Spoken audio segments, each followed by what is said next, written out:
ሰላም ጤና ይስጥልን አድማጮቻችን፣ ይህ ሳምንታዊ የኢንተርኔት ራዲዮ ፕሮግራም ደ ሆርን ፍሪኩዌንሲ ነው። ኤርሚያስ ሙልጌታ ነኝ ካናዳ ኤድመንተን ከሚገኘው ስቱዲዮ ዛሬ ሳምንታዊ ፕሮግራሙን ይዤ ቀርብ ያለው ከአቅም በላይ በሆነ ምክንያት ባልደረባዊ መሰረት የለችም። ከኔ ጋር ነው ሳምንታዊ እንግዲህ መረጃዎችን እየተለዋወጥን የምንቆየው የምንዘልቀው እስከ ዝግጅታችን ማብቂያ ድረስ አብራችሁን ቆዩ። እንዴት ሰነበታችሁ አድማጮቻችን? ሳምንቱ እንዴት አለፈ በእናንተ በኩል? ሆርን ፍሪኩዌንሲ እንግዲህ ሳምንታዊ ቀጠሮውን ጠብቆ መጥቷል። ተገኝተናል። እንግዲህ አዳዲስ መረጃዎችን ከቀጠናውን ጨምሮ ኢትዮጵያንም እንደዚሁ የሚዳስሱ መረጃዎችን ይዘን ቀርበናል። እንግዲህ ወደ ቀጠናው ፕሮግራም ወደ ቀጠናው መረጃዎች ነው በዋናነት የምናልፈው። እንግዲህ ምን አዳዲስ ነገር ተከናወነ በሳምንቱ ውስጥ? አዳዲስ ነገሮች፣ አዳዲስ ሁነቶች፣ በጣም ብዙ ዳይናሚክስ ባለበት ቀጠና ውስጥ ነው የምንኖረው እና ምስራቅ አፍሪካ እንደዚሁም ዛሬ ደግሞ ወደ ሰሜን አፍሪካም ከፍ ብለን የሞሮኮ ህዝባዊ አመፅንም እንደዚሁ ለመዳሰስ እንሞክራለን። በዋናነት እንግዲህ ከጎረቤት ሀገር ያው በጂኦግራፊም ባይባል ከቅርበት አንጻር እንግዲህ ወደ ኡጋንዳ እንሄዳለን። እንግዲህ በኡጋንዳ የመንግስት ሰራተኞች የደሞዝ ጥያቄያችን መንግስት ችላ ብሎታል በሚል ያው የስራ ማቆም አድማ ከፈረንጆቹ ጥቅምት 1 ወይም ኦክቶበር 1 ጀምረዋል። ይህ እንግዲህ በዲስትሪክት ወይም ደግሞ በወረዳ በምንለው በኛ እንዲሁም በአውራጃ ደረጃ የሚካሄድ ነው። የስራ ማቆም አድማ ላይ ነው እየተካሄደ የሚገኘው። በእርግጥ የፌዴራል መስሪያ ቤቶች ያው ስራቸውን እየሰሩ ነው የሚገኙት። ነገር ግን የታችኛው እርከን ወይም ደግሞ የመንግስት የስልጣን ተዋረድ ያሉት አካባቢዎች ግን በመላው ኡጋንዳ የስራ ማቆም አድማ ተካሂዷል ወይም ተጀምሯል። መንግስት ጥያቄያችን እስካልመለሰ ድረስ በዚሁ እንቀጥላለን እስከ ማለትም ደርሰዋል እና ይህ እንግዲህ በብዙ ሀገራትም ያው የሚካሄድ ነው። በነገራችሁ ላይ አሁን እኔ የምገኝበት የኤድመንተን አልበርታ ግዛትም እንደዚሁ የካናዳ የአልበርታ ግዛትም መምህራን እንግዲህ የደሞዝ ጥያቄያችን አልተስተካከለም በሚል ላልተወሰነ ጊዜ የአመፅ ያው ስራ የማቆም አድማ ማድረግ ጀምረዋል። ከመጪው ሰኞ ጀምሮ ሙሉ በሙሉ የስራ ማቆም አድማ ያደርጋሉ። ተማሪዎች እንዳይመጡ ወደ ትምህርት ቤት እንዳይላኩም ለወላጆች ተነግሯል። ይህ እንደዚህ አይነት መንግስት ጥያቄያችን አልመለሰም የሚሉ የመንግስት ሰራተኞች የሚያካሂዱት ሰላማዊ ጥያቄያቸውን ማስተጋቢያ መንገድ ነው። በእኛም ሀገር እንግዲህ በኢትዮጵያ ቀደም ሲል የሕክምና ባለሙያዎች እንደዚሁ ይህን ነገር አካሂደው ነበር። አሁንም በቀጣይም ቀነቀጠሮ ተይዞለታል። እንደዚሁም ሌሎች መምህራንም እንደዚሁ ተመሳሳይ አይነት የስራ ማቆም አድማ ለማድረግ ቀነቀጠሮ ይዘው መቆየታቸው የሚታወስ ነው። እንግዲህ በቀጣይ የሚኖሩ ወራት ምናልባትም እንግዲህ ከ2 ወር ያነሰ ጊዜ ነው አሁን የሚቀረው እና መንግስት አሁንም በኢትዮጵያ ውስጥ ያለውን ጉዳይ እንዴት ያየዋል የሚለውን ነገር እዚሁ ጋር ማስታወስ ስለሚያስፈልግ ነው። ሌላው ያው በኡጋንዳ እንዳልኩት እንግዲህ በአውራጃ እና በወረዳ በደረጃ የሚገኙ የመንግስት ሰራተኞች የስራ ማቆም አድማውን ጀምረውታል ማለት ነው። ወደ ታንዛኒያ እናልፋለን። እንግዲህ ያው የምርጫው ቀን እየቀረበ ያለበት አገር ነው። እንግዲህ ምስራቅ አፍሪካዊ ሀገር የሳሚያ ሱሉሉ ሀገር እንግዲህ እንዴት ነው የምርጫ ዝግጅቱ ምን ይመስላል የሚለውን ለማየት በወፍ በረር ቃኘት ለማድረግ እንደዚሁ ሞክረናል እና እንግዲህ የዝግጅት ክፍላችን ባደረገው አሰሳ የታንዛኒያው ገዢ ፓርቲ ወይም ሲሲኤም ቻማ ፒንዱዚ ይባላል። ይህ የገዢ ፓርቲ ከወዲሁ የምርጫውን እንደሚያሸንፍ ቅድሚያ ተተንብዮለታል። ይህ ደግሞ የሆነው ያው የተፎካካሪ ፓርቲ መሪዎችን እንደዚሁ አስቀድመው ከምርጫ በማገድ የማሸነፍ ተስፋውን ከፍ አድርጎታል የሚሉ ያው የምርጫውን ታዛቢዎች አሉ። ከወዲሁ የምርጫ ሂደቱን የሚታዘቡ ያው ፖለቲካል አናሊስቶች ወይም ደግሞ የፖለቲካ አጥኚዎች ነው ይህን ግምት እየሰጡ የሚገኙት። እንግዲህ ይህ ፓርቲ ሲሲኤም በአፍሪካ በጣም ረጅም ዓመት ያስቆጠረ ፓርቲ ወይም ደግሞ በስልጣን ላይ ያለ ፓርቲ ብለው ይጠሩታል። ምክንያቱም የታንዛኒያ ነፃነቷን ካገኘች ጀምሮ 1961 ጀምሮ ሀገሪቱን እያስተዳደረ የሚገኝ ፓርቲ ነው። እንግዲህ በተዋረድ በጣም በርካታ ጠቅላይ ሚኒስትሮች እንግዲህ ታንዛኒያን መርተዋል። እነዛ ጠቅላይ ሚኒስትሮች የሀገር መሪዎች እንግዲህ ከዚህ ፓርቲ የተመለመሉ ናቸው። የአሁኗ እርሳነ ብሔር ሳሚያ ሱሉሉ የማጉፉኒ ሞት በኋላ ነው እንግዲህ ወደ ስልጣን የመጡት እና እንግዲህ ከወዲሁ የማሸነፍ መጪውንም ምርጫ እንግዲህ የማሸነፍ ተስፋ ተጥሎበታል ማለት ነው። ይቀጥላል። ስለዚህ አሁንም በአንጋፋነቱ የሚቀጥል ገዢ ፓርቲ ይሆናል ማለት ነው ሲሲኤም። ሌላው እንግዲህ የምስራቅ አፍሪካን የፖለቲካ ሁኔታ የሚታዘቡ በርካታ የአስተያየት ሰጪዎች እንግዲህ የኤርትራና የአሜሪካን የዲፕሎማሲ መሻሻል ወይም መለሳለስ በተለይም ደግሞ በኤርትራ በኩል ያለውን የዲፕሎማሲ መለሳለስ ወደ ምዕራቡ ዓለም የሚኖረውን የዲፕሎማሲ መለሳለስ እንደዚሁ እየተናገሩ ይገኛሉ። በተለይም ደግሞ በቅርቡ በኒውዮርክ በተካሄደው የዩኤን ጀነራል አሴምብሊ ላይ እንግዲህ ጎን ለጎን በአሜሪካ የአፍሪካ ጉዳዮች አማካሪ የቦሎስ ጋር እንግዲህ ውይይት ያደረጉት የኤርትራ ውጭ ጉዳይ ሚኒስትር በሁለቱ ሀገራት መካከል የሚኖረውን የፖለቲካል ግንኙነት የፖለቲካ ወይም ደግሞ የዲፕሎማሲ ግንኙነት እንግዲህ ወደ አንድ ምዕራፍ ያሻግረዋል ተብሎ ከወዲሁ ግምት እየተሰጠውም ይገኛል። በዚህ ጉዳይ እንግዲህ በርካታ ሰዎች እየጻፉ ነው የሚገኘው። ያው ድጋፋቸውንም እንደዚሁ ተቃውሟቸውንም እንደዚሁ እየገለጹ እየጻፉ ነው የሚገኘው።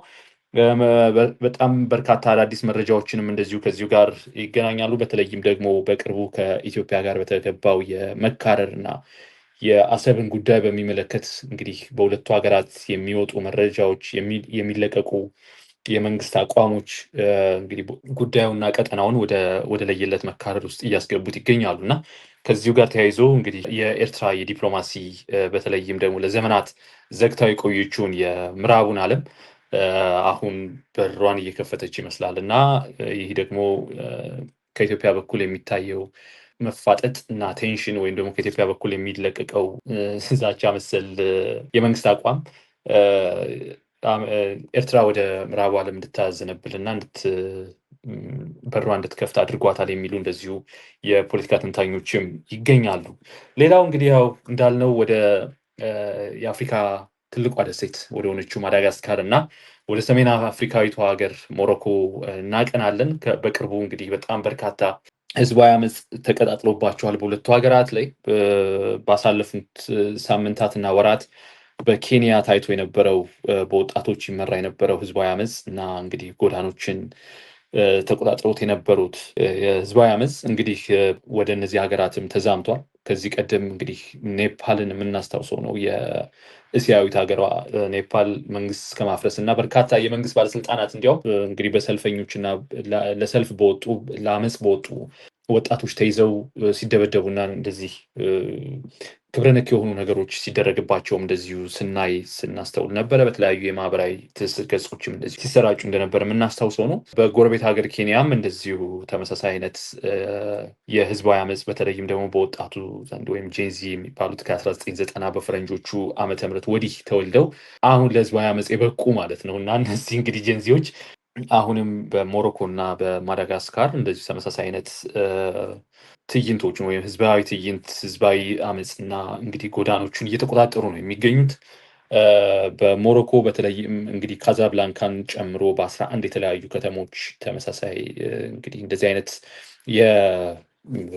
የህዝባዊ አመፅ እየተካሄደ ነው የሚገኘው። በተለይም ደግሞ በ2030 ይካሄዳል የተባለውን የዓለም አቀፍ የዓለም ዋንጫን ጨምሮ በሞሮኮ ለማስተናገድ ዝግጅት እያደረገች የሚገኘውን የ2030 የዓለም ዋንጫን ተከትሎ በርካታ ቢሊዮን እንግዲህ በቢሊዮኖች የሚቆጠሩ በጀቶች ከመንግስት ሲበጀት እና በተለይም ደግሞ ወጣቱና ነዋሪው እንዴት እንደዚህ አይነት የሕክምና እጦት እንደዚሁም ሌሎች ብልሹ አሰራሮች ባሉበት ሀገር እንደዚህ አይነት ይህን የሚያክል የሀገር ሀብት ይበጀታል በሚል ነው እንግዲህ ወደ ጎዳኖች ፈንቅለው የወጡት ማለት ነው። ከዚህም ጋር ተያይዞ እንግዲህ በርካቶች ለጉዳት ተዳርገዋል። በተለይም ደግሞ ባለፉት ቀናት በፖሊስ እንግዲህ 3 ሰዎች መገደላቸውን ተከትሎ በተለይም በካዛብላንካ የቁጣው መጠን እየጨመረ መጥቷል። ጠቅላይ ሚኒስትር አዚዚ ይህን ጉዳይ በሚመለከት ያው ሀዘናቸውን ይግለጹ እንጂ አሁንም ቁጣውን ማርገብ አልተቻለም። እንዴት ሆስፒታሎቻችን ከአቅም በታች እየሰሩ ትምህርት ቤቶቻችን በሚገባን መጠን የትምህርት ቤት አገልግሎት ማግኘት እያቃተን እንዴት ነው እንደዚህ አይነት ይህን የሚያክል ሀገር ሀብት ወደ ለእግር ኳስ እና ለስታዲየም ይበጀታል በሚል ነው እንግዲህ ጥያቄያቸው እየተነሳ ያለው። የተከማቹና መንግስት በወቅቱ መመለስ የነበረበት ህዝባዊ ጥያቄዎች ናቸው አሁን ገንፍለው ወደ ውጭ መውጣት የጀመሩት እና መንግስትም በአንድ ጊዜ ማስተናገድ የሚችልበት አቅም ላይ አይመስልም አሁን ባለንበት ሁኔታ እና እንግዲህ ህዝባዊ አመጾች በ11 የተለያዩ ከተሞች እያጠቀለቁ ነው የሚገኙት። እንግዲህ ታስታውሱ እንደሆነ ሰሜን አፍሪካ ላይ የአረብ ስፕሪንግን እንግዲህ ካነሳሱት ስፍራዎች አንዱ የቱኒዚያው አመፅ ነበረ። ከዛ በኋላ ወደ ተለያዩ ሀገራት ስፕሪድ እንዲያደርግን በርካታ የሀገር መሪዎችን እስኪበላና መንግስት እስኪቀይር ድረስ የተደረሰበትም ዘመን ነበር ያኔው እና አሁንም እንግዲህ ይህ ነገር ተመሳሳይ አይነት አዙሪት ውስጥ እንዳይከት ተፈርቷል። እንግዲህ በተለያዩ ሀገራት ውስጥ እና ከወዲሁ የሀገራት አስተዳዳሪዎችና መሪዎች ጓዳቸውን መፈተሽ አለባቸው የሚሉ አስተያየቶችም እንደዚሁ ከተለያዩ አካባቢዎች እየወጡ ነው የሚገኘው። ጄንዚ ቱዋንቱ ይባላል እንግዲህ ቱዋንቱ ወይም 212 የሞሮኮ የኤሪያ ኮድ ነው፣ የስልክ ኤሪያ ኮድ ነው እና እነዚህም ጄንዚ ቱዋንቱ የሚል ስያሜ ሰጥተውታል። በተለይም ደግሞ አመፁንና እንግዲህ ይህን የጎዳና ላይ ህዝባዊ ሰልፉን የሚመሩት ቡድን ስያሜ ነው ጄንዚ ቱዋንቱ። ከዚሁ ጋር ተያይዞ ሞሮኮ በመጪው ከዲሴምበር 21 በፈረንጆች እስከ ጃንዋሪ 18 የሚካሄደውን የአፍሪካ ዋንጫንም ታስተናግዳለች እና እንግዲህ በ2026 ደግሞ በቀጣዩ ዓመት የሞሮኮ ሀገራዊ ምርጫ ይካሄዳል እና በርካታ ሀገራዊ ሁነቶች የተደራረቡበት ሀገር ነው አሁን ሞሮኮ። ይህ ወቅት በጣም እንግዲህ ሴንሲቲቭ የሆነበት ወቅት ነው እና መንግስታትም ብዙ ኃላፊነታቸውን መወጣት ያለባቸው ስፍራ አካባቢም ወቅትም ነው።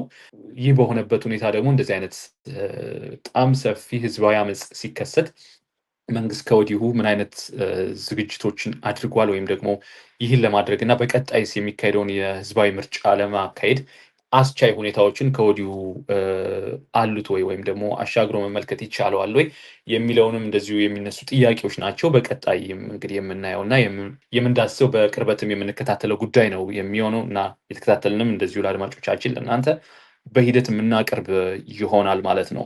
ሌላው ያው እንግዲህ የአፍሪካ ትልቋ ደሴት ማዳጋስካር ተመሳሳይ አይነት ህዝባዊ አመፅ እየተከናወነ ነው የሚገኘው።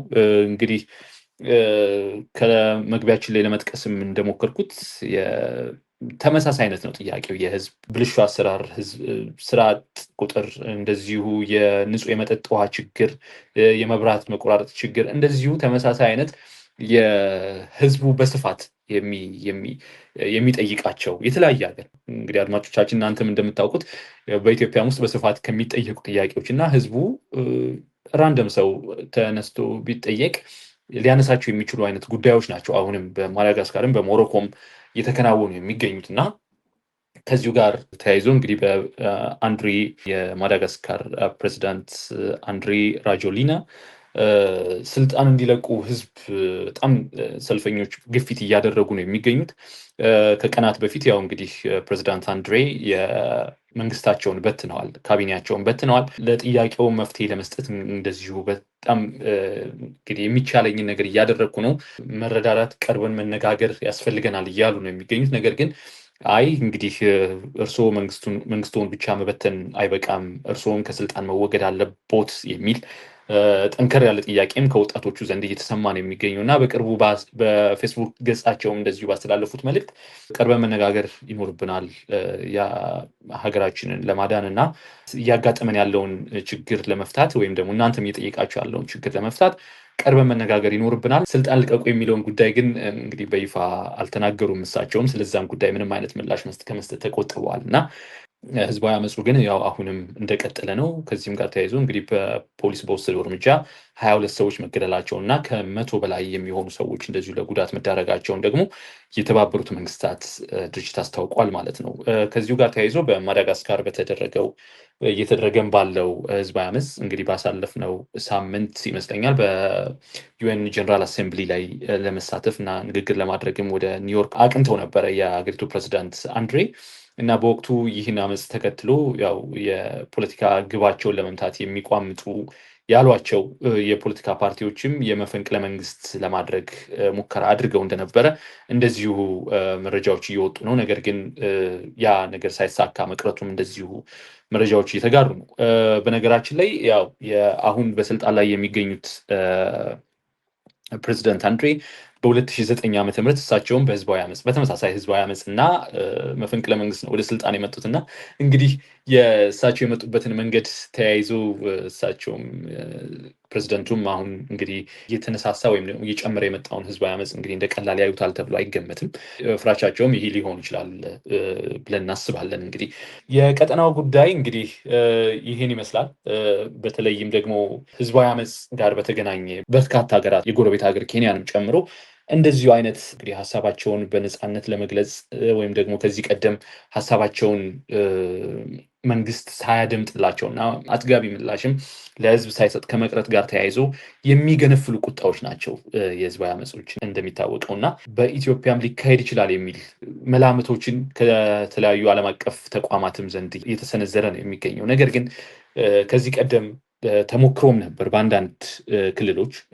ይህ በእርግጥ ለዘገባም የሚበቃ አልነበረም። ነገር ግን የህዝብን ጥያቄ ከወዲሁ መመለስ መንግስታት ሊጠበቅባቸው የሚችለው በጣም ሊስት የሆነው ነጥብ ይመስለኛል እና በህዝብ ይሁንታ ወደ ስልጣን የመጣ መንግስት የህዝብን ጥያቄ ለመመለስ ማቅማማትና ሁለተኛ ሀሳብ ለመኖር እንኳ ማለት ላለመመለስ እንኳ ሄስቴት ማድረግ የሚቻል እንዳልሆነ የእነዚሁ ሀገራት የሀገረ መንግስት እንግዲህ መናጋት እነዚህ ማሳያዎች ናቸው እና ከወዲሁ ሀገራት በተለይም ደግሞ በኢትዮጵያ በጣም በርካታ ጥያቄዎች እየተነሱ ነው የሚገኘው እና ከደሞዝ ጭማሪ ጋር ከብልሹ አሰራር ጋር የመንግስት የቅድሚያን አለማወቅ ማለት የፕራዮሪቲ ጉዳይ መንግስት የሚመድባቸው በርካታ አገራዊ ፕሮጀክቶች አሉ። ይበል የሚያሰኙም ናቸው አንዳንዶቹ። ነገር ግን በርካታ ቢሊዮን ዶላር ወይም በርካታ ቢሊዮን ብር እየወጣ ላልተፈለገ ወይም ደግሞ ለቅንጦት ነገሮች እየዋለ ነው የሚሉ ጥያቄዎችም እንደዚሁ በአብዛኛው እየተነሳ ነው የሚገኘው።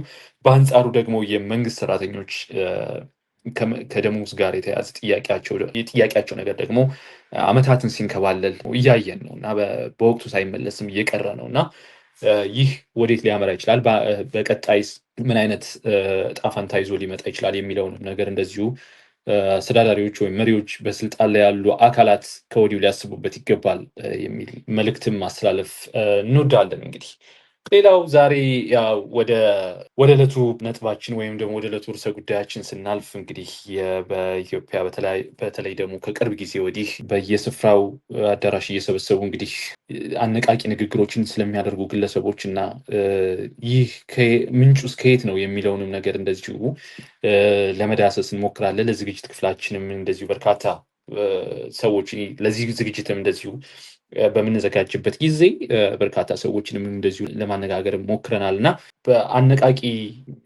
ንግግር የሚያደርጉ ግለሰቦች እና ደግሞ ይህን አነቃቂ ንግግር ተከትለው ደግሞ በርካታ ወጣቶች እጣ ፈንታቸውን እንዴት አይነት ሁኔታ ውስጥ ለመበየንስ እየቻሉ ነው ወይም ደግሞ ወዴትስ እየሄዱ ነው፣ ይህን ተከትሎ ምን አይነት የህይወት መስመር ላይ ይገኛሉ የሚለውንም ነገር እንደዚሁ ለማየት እንሞክራለን። በተለይም ደግሞ መግቢያ ላይ እንዳልኩት 6 እና 7 ዓመት ወዲህ ደግሞ በጣም በብዛት የበዙ ናቸው እንደዚህ አይነት አነቃቂ ንግግሮች።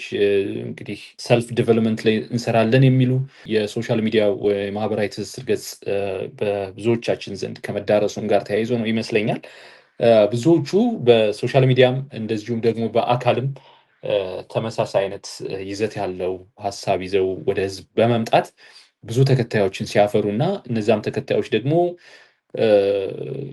ወጣቶች መሆናቸው በወጣት የእድሜ ክልል ላይ መሆናቸው ደግሞ በዚሁ ጉዳዩን ይበልጥ አሳሳቢ ያደርገዋል። ምክንያቱም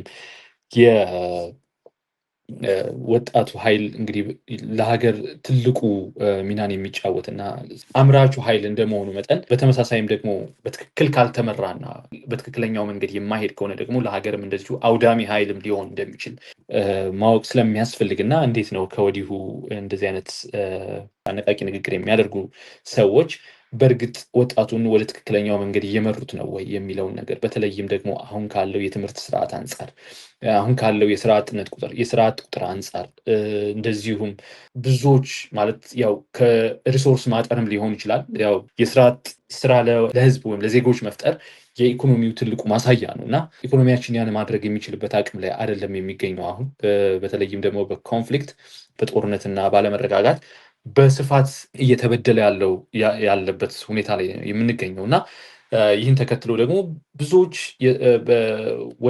ለስራ እንግዲህ ብቁ ሆነው ነገር ግን ስራ ማግኘት ሳይችሉ ቀርተው በቤት ውስጥ ተቀምጠው ይገኛሉ እና ይህን እንደ መልካም አጋጣሚ በመጠቀም እንግዲህ በርካቶች የወጣቶችን እየሰበሰቡ ወደ አዳራሽ እየሞሉ አነቃቂ ንግግር በማድረግ እና እንግዲህ ሰዎችን በቀቢጸ ተስፋ አንዳንዴ በቀቢጸ ተስፋ በጣም በማይጨበጥ ሊዳሰስ ወይም ሊያዝ ሊነካ በማይችል ሀሳብ ሰዎቹን እየሞሉ በባዶ አየር ሊባል ይችላል። እንዲያውም ያን በመሙላት እንግዲህ ወጣቶች በማይሆን ተስፋ እና በማይሆን አይነት መንገድ እንዲሄዱ አንዳንዶቹ እንዲያውም ትምህርትን በእርግጥ በኋላ ላይ የማነሳው ነው የሚሆነው ትምህርትን የማያበረታቱም ሀሳቦች እንደዚሁ ሲንጸባረቁም እንደዚሁ ይስተዋላል።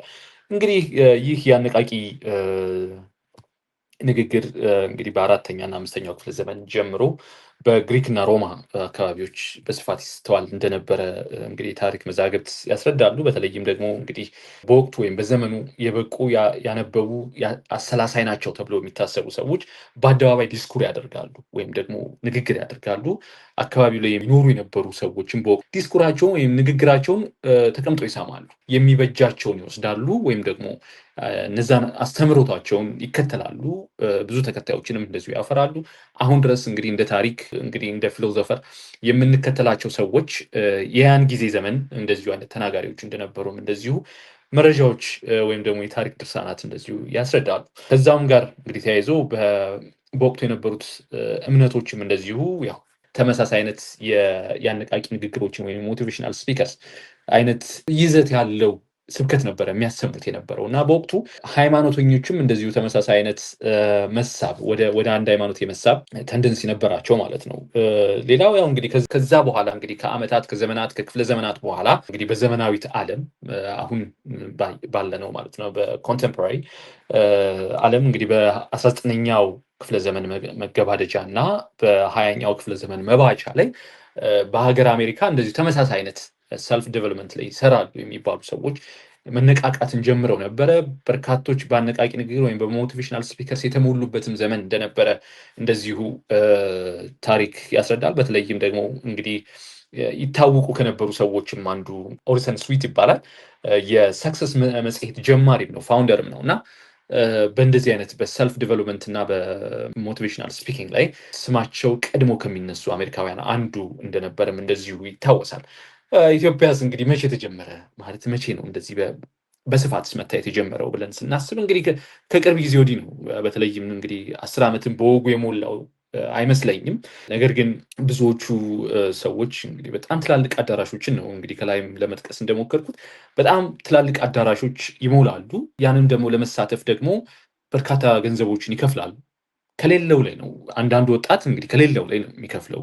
ወጣት አሁን ባለንበት መግቢያ ላይ ለመናገር እንደሞከርኩት የስራ አጥ ቁጥሩ በጣም ጣሪያ በነካበት ጊዜ ወጣቱ ተስፋውን ሀገሩ ላይ ማድረግ ባልቻለበት በዚህ ጊዜ በተለይም ደግሞ ሀገሩ ላይ ሰርቶ መለወጥን እንደ ቀዳሚ ሀሳብ ወይም እንደ ቀዳሚ መፍትሄ አድርጎ በማይቆጥርበት በዚህ ጊዜ ያለውን ገንዘብ እንግዲህ ከየትም ሊመጣ ይችላል። ወጣቶች ያላቸውን ገንዘብ እያወጡ ለእነዚህ አነቃቂ ስፒከሮች ወይም ደግሞ አነቃቂ ተናጋሪ ንግግር አድራጊዎች በመክፈል በማይዳሰስ እና በማይጨበጥ ቀቢጸ ተስፋ ባለው ንግግራቸው ነው ቁጭ ብለው እነሱን እንዲሰሙ ይደረጋሉ ማለት ነው እና በእርግጥ እነዚህ አይነት ሰዎች እኔ አሁን ይህን ዝግጅትም እንደዚሁ ለማዘጋጀትም ያስፈለገን ጉዳይ ምንድን ነው? እነዚህ ሰዎች ከሚያነቃቁት ይልቅ እንግዲህ በብዛት አዋቂ ሆነው በዝምታቸው ውስጥ ወይም በዝምታ ተሸብበው የሚገኙትን ምክንያቱም እነዚህ ሰዎች ናቸው አሁን እንግዲህ መድረኮችን እየወሰዱ ያሉት፣ መድረኮችን ኮንከር እያደረጉ ያሉት፣ ፖዲየሞችን እንግዲህ እየያዙ ያሉት እነዚህ አነቃቂ ግለሰቦች ናቸው። ነገር ግን አዋቂ ሆነው የበቃ የስራ ልምድ ኖሯቸው የበቃ የህይወት ልምድ ኖሯቸው ግን በዝምታ የሚገኙ በቤታቸው አሁንም የሚገኙ ሰዎች ለዚህ ሀገር ወጣቱ ሊሄድበት ካለው ወይም ደግሞ በእነዚህ ሰዎች ሊሳብበት ካለው አደጋ አንጻር ሲታይ በእጅጉ ያስፈራኛል። የአዋቂዎች ዝምታ በእጅጉ ያስፈራኛል እና ለምሳሌ እነዚህ ሰዎች ምንድን ነው አሁን እነዚህ አነቃቂ ነን ብለው የሚያስቡ ሰዎች ምንድን ነው የትምህርት ዝግጅታቸው ምን ይመስላል? የስራ ታሪካቸውስ ምንድን ነው? ማለት በየትኛው የስራ ዘርፍ ተሰማርተው አመርቂ ስራ ሰርተው ለትውልድ የሚተርፍ ዘመን ተሻጋሪ ለትውልድ የሚተርፍ ወይም ደግሞ ለዜጎች የስራ እድል ፈጥረው የትኛውን ስራ ፈጥረው ወደ ህዝብ ይመጣሉ? ወይስ አሁን የተገላቢጦች ነው እየሆነ ያሉ? ምክንያቱም አውት ኦፍ ኖዌር ወደ ህዝብ ይመጣሉ፣ ህዝብም ይከተላቸዋል። በተለይም ደግሞ አሁን አስቀድሜ እንዳልኩት የሶሻል ሚዲያው ኢንፍሉዌንስ ወደ ህዝብ በመግባቱ በጣም በብዙ ሁኔታ ከሶሻል ሚዲያ ወርዶ አሁን በፊዚካል ወርልድ ላይ በጣም በስፋት በመሰራጨቱና እያየለ በመሄዱ እነዚህ ሰዎች ከሶሻል ሚዲያ ባላቸው ፎሎወር እና በጣም ባላቸው ፌም እውቅና ወደ ህዝብ ይደርሳል። በኋላ የስራ ታሪካቸው ምን እንደሆነ አንመረምርም። የትምህርት ዝግጅታቸው ምን እንደሆነ አንመረምርም።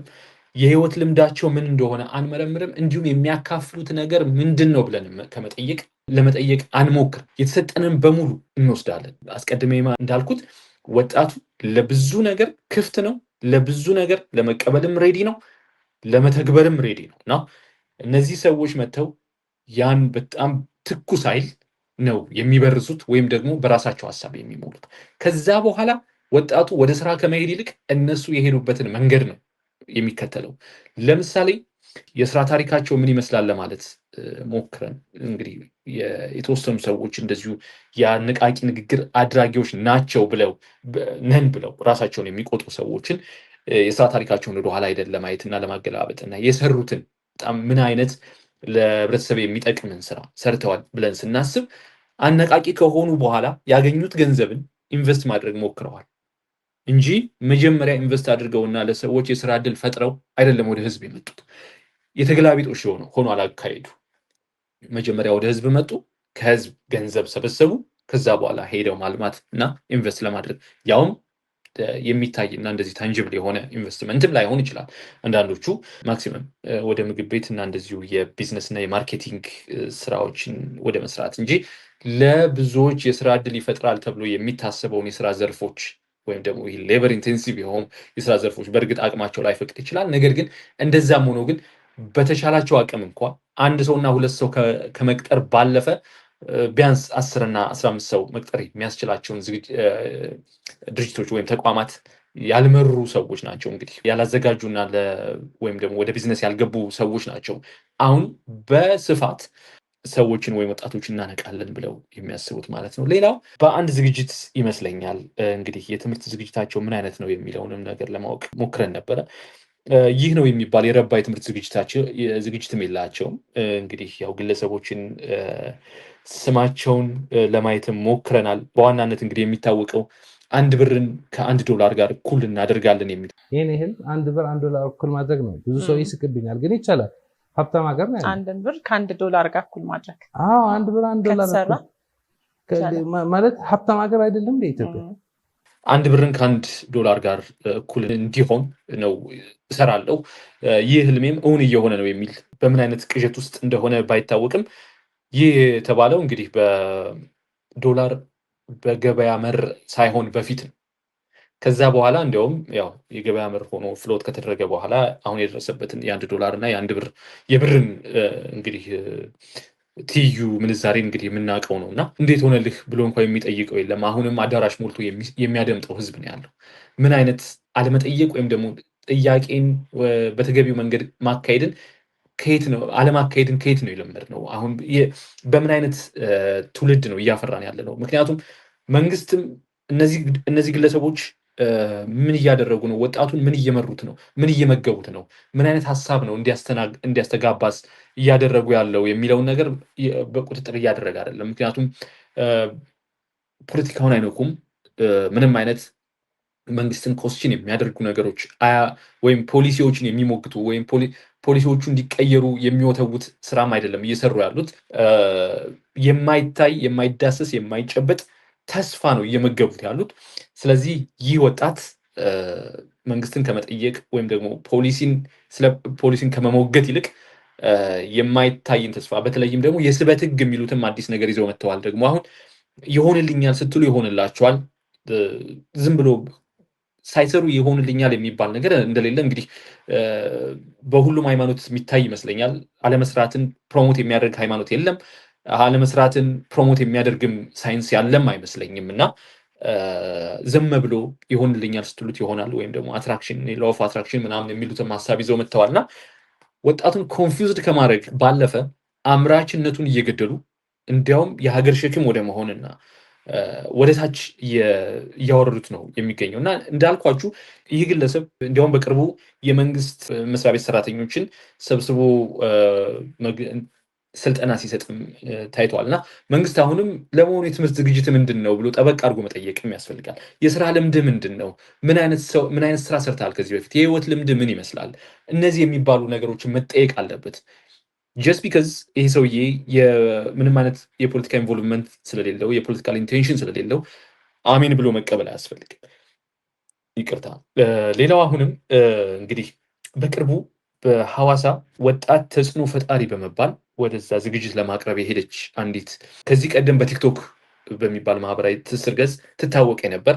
በኋላ ግን በተመረቀች በዛን ምናልባትም እንግዲህ በቀናት ልዩነት ይመስለኛል ወደ መድረክ በመውጣት ህዝብን ስታነቃ የነበረች ልጅ አስታውሳለሁ። እና በወቅቱም አንድ ትዝብት በማህበራዊ ገጽ ለመጻፍም ሞክሬ ነበረ እና ብዙዎቹ እንግዲህ ያው ሀሳቤን የተጋሩትም ነበሩ፣ እንደዚሁ የተቃወሙኝም ነበሩ። ሊዲያና ሰለሞን ትባላለች። ምን አይነት የትምህርት ዝግጅት እንዳላት አሁንም ግልጽ አይደለም። ነገር ግን በትምህርቷ በጣም የላቀ ውጤት እንዳመጣች ትናገራለች በተለያዩ የፖድካስቶች ወይም ደግሞ ዝግጅቶች ላይ። ለትምህርቷ የላቀ ውጤት ማምጣት ደግሞ ያደረገችው ዴዲኬሽን በእርግጥ የሚያስመሰግናት ነው። ነገር ግን ፕሪቪሌጅድ ከሆነ ፋሚሊ የመጣች ልጅ ነች። አት ሴም ታይም ፕሪቪሌጅድ ከሆኑ ሶሳይቲ ወይም ደግሞ ቤተሰቦች ደህና ከሚባል የኢኮኖሚ ደረጃቸው ደህና ከሚባል ቤተሰቦች የመጡ ሰዎች የመጣች ልጅ ነች እና ትምህርቷንም እንደዚሁ በከፍተኛ ውጤት ለመመረቅ በቅታለች። ነገር ግን በተመረቀች በቀናት ልዩነት ዓለም ሲኒማ ላይ የአንድ ሙሉ አዳራሽ ሙሉ ወጣቶችን በመሰብሰብ ነው ለዚህ የማነቃቃት ስራ የጀመረችው። ከዛ በኋላ አሁን እንዳልኩት በቅርቡ ወደ ሐዋሳ አቅንታ ነበረ፣ ወጣት ተጽዕኖ ፈጣሪ በመባል ማለት ነው። እና በሐዋሳ በጣም ልቤን የነካውና በጣም ግርምትም የጫረብኝ ነገር በትራፊክ ሞተር እንግዲህ እጀባ እየተደረገ ምናልባት እዚህ ጋር አንድ ማንሳት ያለብኝ ነገር ይህ የትራፊክ ሞተር እጀባ ለሃይማኖት መሪዎችም እንደዚሁ ሲደረግ ያለውኝ በተለይም ደግሞ በፕሮቴስታንት እምነት ላይ እና ፕሮቶኮል የለውም ወይ? በእርግጥ በአካባቢው የሚገኘው እንግዲህ የትራፊክ ፖሊስ እንግዲህ ዲቪዥን ወይም ደግሞ ያ ክፍል ወይም ኮማንድ በእርግጥ የሞተር እጀባ ለማድረግ የሰዎቹ የፕሮቶኮል ወይም ደግሞ የስልጣን ደረጃ አይወሰንም ወይ? ለተከፈለው ወይም ደግሞ ለተከራየው በሙሉ የትራፊክ ፖሊስ የተከበረ ሙያ የተከበረ መስሪያ ቤት እጀባ ያደርጋሉ ወይ? ይህ በትክክል ስለማይገለጥልኝ ነው። እና በትራፊክ ሞተር እጀባ የተደረገላት በጣም ትላልቅ ሰዎችም የከተማውም እንግዲህ ከንቲባዎች ይመስሉኛል አቀባበል እያደረጉላት አያለሁኝ። እና በወቅቱ በጣም ብዙ ሰዎች አዳራሽ ውስጥ ሞልተው ሲጠብቋትም ነበረ።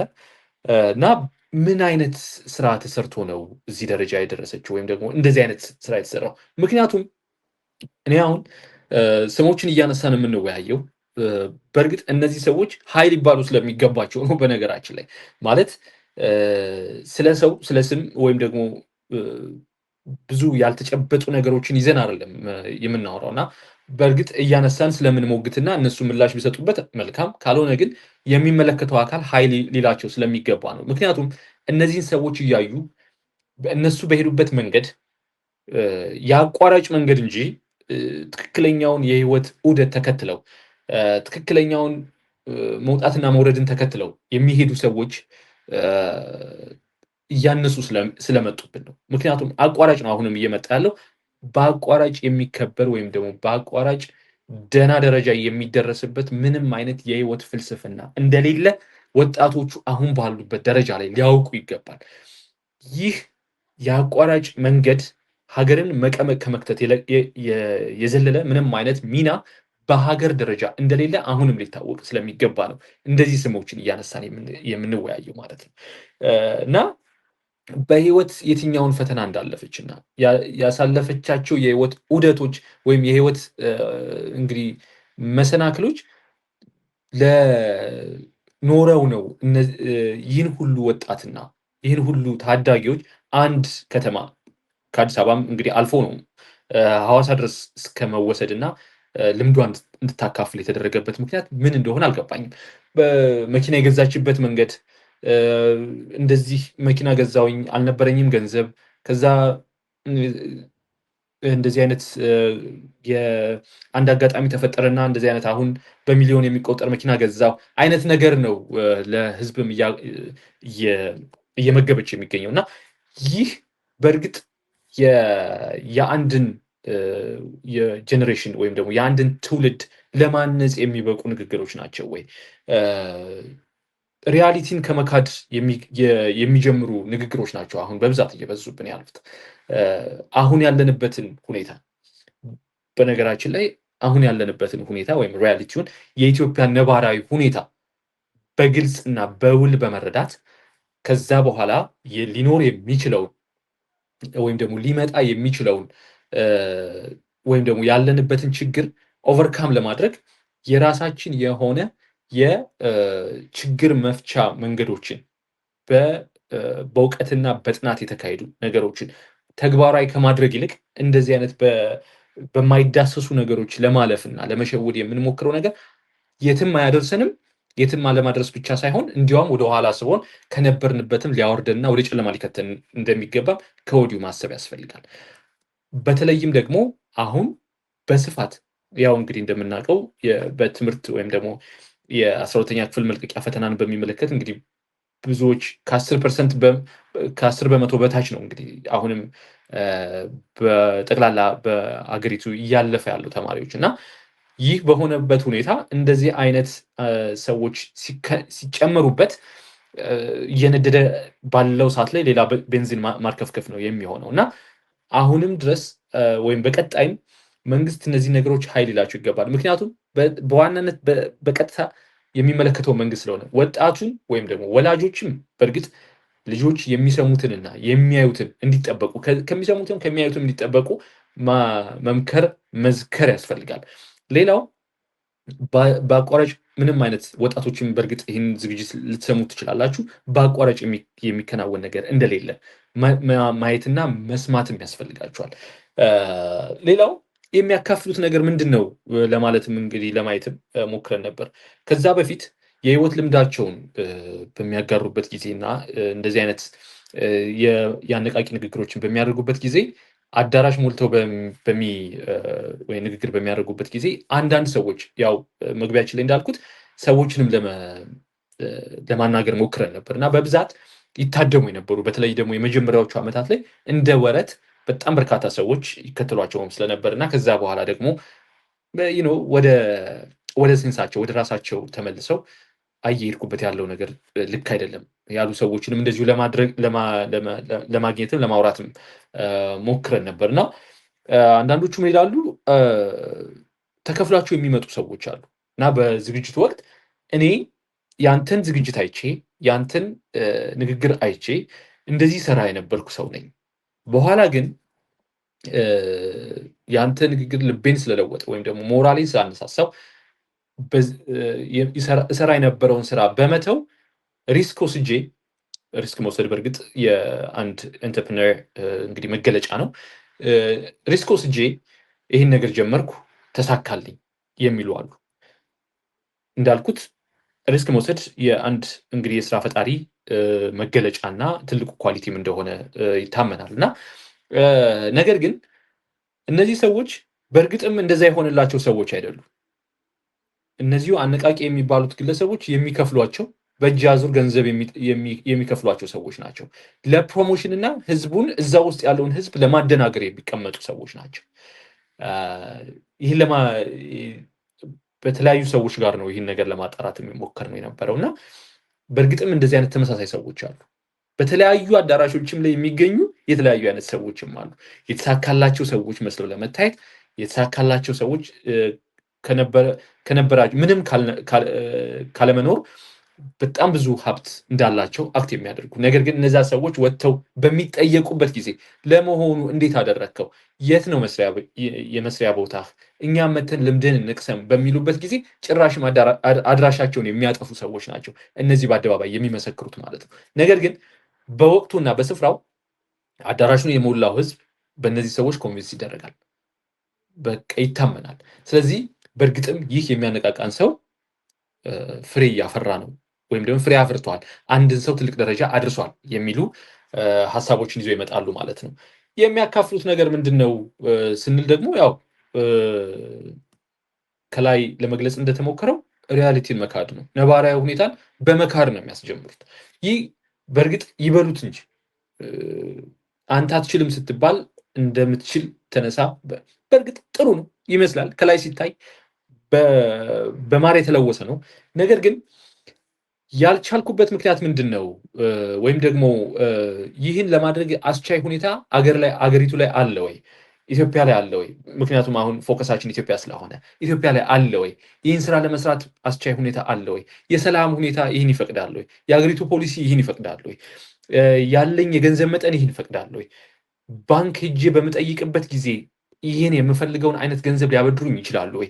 ምክንያቱም ከህግ ውጭ የሚሆን ነገር ስለማይኖር ወይም ደግሞ በእርግጥ ከህግ አግባብ ውጭ የሚደረጉ ብልሹ አሰራሮች እንዳሉ ብናምንም ነገር ግን በአንደር ኖርማል ሰርከምስታንስ ወይም በነባራዊ ሁኔታ ባለው ነባራዊ ሁኔታ ግን ይህን የሚያስችሉ ነገሮች አሉን ወይ ብሎ የሚያካፍሉትን ነገሮች መልሶ የመጠየቅ በነባራዊ ሁኔታዎች የመመዘን ስራ ሊሰራ ይገባል በወጣቶች ዘንድ ማለት ነው። ይህ ሆኖ እንግዲህ በቀጣይ ምን አይነት ነገር ይፈጠራል የሚለውንም ነገር እንደዚሁ ደግሞ ማየት ያስፈልገናል። ምክንያቱም እንዳልኩት ወጣቶች ናቸው የዚህ ተጋላጮች።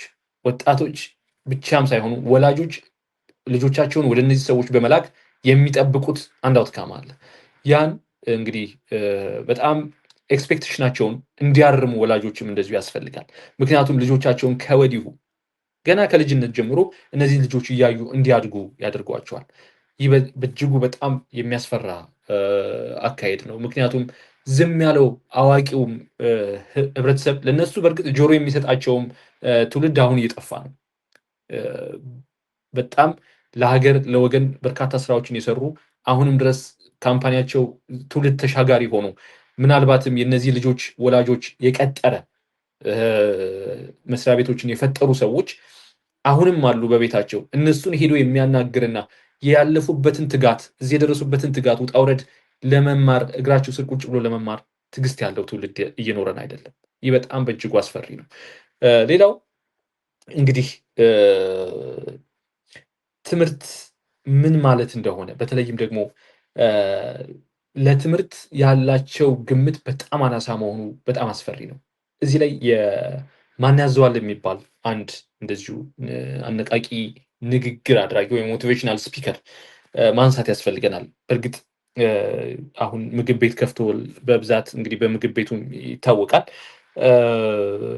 በአንድ ፖድካስት ላይ እንደዚሁ ያደረገው ንግግር እየሰማሁት ነበረ ለዚህ ፕሮግራም ሲዘጋጅ እና ባለቀ ሰዓት ትምህርት ምንም እንደማይሰራልኝ አወቅኩኝ ይላል። በዚህ ጉዳይ ላይ ትምህርት እንግዲህ ለድህነት መውጫው በጣም ቁልፉ እንደሆነ ለአንድ ሀገር እድገት በጣም ቁልፍ እንደሆነ ይህ ሁላችንም የምናውቀው ጉዳይ ነው፣ የምናምነው ጉዳይ ነው። በእርግጥ ሙሉ በሙሉ ሰው በትምህርት ብቻ ያልፍለታል ወይም ደግሞ ደህና ደረጃ ይደርሳል የሚል እምነት ባይኖርም ነገር ግን ትምህርት ለአንድ ሀገር እድገት የሚኖረውን ቁልፍ ሚና ግን እዚህ ጋር ኮምፕሊትሊ ዘንግቶታል። ማን ያዘዋል? ይህ ነው እንግዲህ ትውልድን ለማነጽ ትውልድን የነገውን አገር ተረካቢን ትውልድ እጃቸው ላይ ጣል ነው ለእነዚህ ሰዎች ነው። ትምህርትን በሚመለከት እንደዚህ አይነት በጣም የወረዳ አመለካከት ለትምህርት እስከ መኖር እና በድፍረት እስከ መናገርም የደረሱ ሰዎች ያሉበትን ጊዜ ነው ያለነው እና በእርግጥ መንግስት ምን ይሰራል? ወጣቶችን የሚመለከተው ሚኒስቴር መስሪያ ቤት ምንድን ነው የሚሰራው? ወጣቶች የት ነው ያሉት? ምክንያቱም በዓል ሲመጣና ሀገራዊ ሁነት ሲመጣ ብቻ ወጣቶችን እየሰበሰቡ ማስደነስና ማስጨፈር አይደለም የመንግስት ዓላማ። በነገራችን ላይ ያ አይደለም የሚኒስቴር መስሪያ ቤቱም ሚና መሆን ያለበት። ወጣቶች ምን እየሰሩ ነው? ምንድን ነው ሀሳባቸው? ተስፋቸው ምንድን ነው? አገራቸው ላይ ተስፋቸውን ሀገራቸው ላይ እንዲያደርጉ ምን መስራት አለብኝ? ወጣቶችን ወጣት ሴንተርድ የሆነ ዩዝ ሴንተርድ የሆነ ፕሮግራም እየቀረጽኩኝ ነው ወይ ወይም ደግሞ በመንግስት ደረጃ አለ ወይ የሚለውን ነገር እንደዚሁ በተገቢው ሁኔታ ማሰብ ያስፈልጋል። ምክንያቱም እንግዲህ እንደ ማጠቃለያም ነው እያነሳው ያለሁት። ምክንያቱም የወጣቶች ዛሬ ላይ ወጣቶች ላይ አለመስራት ነገ ላይ ሀገር ላይ አለመስራት ነው። የነገው ሀገር ላይ የነገዋ ኢትዮጵያ ላይ አለመስራት ነው እና እንደዚህ በቋፍ ላይ ላለች ሀገር ወጣቶችን ዝም ብለን ማየት የሚቻለን አይደለም። ባይዘው የሚያዋጣም አይደለም፣ እንደ ሀገር የሚያዋጣም ስለማይሆን ማለት ነው እና ሚኒስቴር መስሪያ ቤት ተገቢው ወይም ደግሞ ይመለከተዋል ብለን የምናስበው የሚኒስቴር መስሪያ ቤት ምን እየሰራ ነው? ወጣቶችን ምን እስኪሆኑ ነው እየተጠበቀ ያለው? ነገ ሀገር ተረካቢ ከየት ይመጣል ቢባል አሁንም እንግዲህ ያረጁትን ሰዎች ወይም ደግሞ በእድሜያቸው የገፉትን ሰዎች አምጥተን ሀገር ምሩ ልንል ነው ወይስ ከየት ማለት እንግዲህ ካለው ነገ ሀገርን እናቆማለን ብለን እየታገልን ባለንበት ሁኔታ ከየት ነው መሪ የምናመጣው? ከየት ነው አገር ተረካቢ ልናገኝ የምንችለው? ባዶ ነው ልንሆን የምንችለው እና ከወዲሁ ካልታሰበበት ቢከዝ አሁንም ድረስ በቀቢጸ ተስፋ የተሞላ ወጣት ነው ያለው። አሁንም በማይዳሰስ ተስፋ ነው እየተሞላ ያለው እና የነገዋ ኢትዮጵያ በጣም ታስፈራኛለች። ዝምታቸውንም ደግሞ በዝምታና በአርምሞ ተሸብበው የሚገኙ አዋቂዎች፣ በጣም ብዙ ልምዳቸውን ማካፈል የሚችሉ ሰዎች፣ ግለሰቦች ኢትዮጵያ ውስጥ አሉ፣ አሁንም አሉ፣ በየቤታቸው አሉ። በእርግጥ ሆርን ፍሪኩዌንሲ ይህን በሚመለከት እንግዲህ በርካታ ሰዎችን ለህዝብ ለማድረስ እንግዲህ በቀጣይ እንተጋለን። እድል ለመስጠትና ወደፊት መጥተው ልምድና የህይወት ልምዳቸውን እንዲያካፍሉ ወጣቶች እንዲሰሙ እኛም እንድንሰማ እንድንማርበት ችግሮቻቸውን እንዴት እንደፈቱ እንድንማርበት እንደዚሁ ግለሰቦችን አምጥተን እንግዲህ ወደ እናንተ ማቅረብ እንጀምራለን። ነገር ግን እነዚህ ግለሰቦች አሁንም ከያሉበት ወጥተው በእርግጥ በእነዚህ ባለአዋቂዎች የተሞላውን መድረክ ማስለቀቅ ይኖርባቸዋል። ለሀገር የሚያስቡ ከሆነ በእርግጥ ማለት ሀገርን ተቀይሟት ወይም ሀገርን እንዳኮረፉ አመራርን አገዛዝን እንዳኮረፉ እነሱንም ሳንሰማቸው ጊዜያቸው እንዳያልፍ ከወዲሁ እንዲያጋሩንና በእርግጥ አካባቢ ወይም ደግሞ አደባባዮች በአዋቂዎች እንዲሞሉ ከወዲሁ እንመክራለን፣ እንዘክራለን፣ አስረግጠንም እንናገራለን። ይህ ነው እንግዲህ የዛሬ መልእክታችንና ነጥባችን። አድማጮቻችን እንግዲህ በጣም ይቅርታ እንግዲህ ያው ዘለግ ያለ ንግግርና ሀሳቦችን ነው ለማስተላለፍ የሞከርኩት። እንግዲህ ያው ብቻዬንም ከመሆኑ አንጻር የአንድ ሰው ሀሳብ ብቻ መስማታችሁ ለዛሬ ያው ይቅርታ ታደርጉልናላችሁ ብለን እናስባለን። ሌላው እንግዲህ ያው እስካሁን ይመስሉን ነበረ ዝግጅቶቻችን ወይም ደግሞ የዛሬው ርዕሰ ጉዳያችን ያው ይህን ይመስል ነበረ። አንቂዎቻችን በእርግጥ ትውልዱን ወዴት እየወሰዱት ነው የሚለው ነበረ እንግዲህ የዛሬ ርዕሰ ጉዳያችን እና ሳምንት በሌላ ርዕሰ ጉዳይ እንገናኛለን። እናንተም እንግዲህ ባሳለፍነው ሳምንት ባካሄድ ነው ወይም ደግሞ ወደ እናንተ ባደረስነው ዝግጅታችን ላይ በርካቶች ሀሳብ አስተያየቶቻችሁን ዳይሬክትሊ እየደወላችሁ ሰጥታችሁናል። በጣም እናመሰግናለን። በእርግጥ እንደምትሰሙ እንደምታደምጡን ስለገባን በተለይም ደግሞ የምናከብራቸው ሰዎች እንደዚሁ ሀሳብ አስተያየቶቻቸውን እየሰጡን ነው። በእርግጥ በጣም ለእኛ ምን ማለት እንደሆነ እንደ ጀማሪ ደግሞ ምን ማለት እንደሆነ አይገባችሁም። በእውነት በጣም በጣም ደስ ብሎን ነው እየሰማን ያለ ነው እየተቀበልንም ያለ ነው ሀሳብ አስተያየታችሁ እና በርቱ፣ ቀጥሉልን። አስተያየቶቻችሁ ለእኛ ግንባታ ናቸው። ዛሬ ላይ ቆመን ነገን እንድናርም ዛሬ ስህተታችን ነገ ላይ እንዳንደግም ያደርገናል እና ያበረታናል፣ ያቆመናል። ስለዚህ ያው በዚሁ ቀጥሉልን። ያለመከልከል ሀሳባችሁን አስተያየቶቻችሁን ስጡን፣ ጻፉልን። ሀሳቦቻችሁን ደግሞ እንደዚሁ በጽሁፍም ማቅረብ ካስፈለገም እንደዚሁ በራችን ክፍት ነው፣ ላኩልን።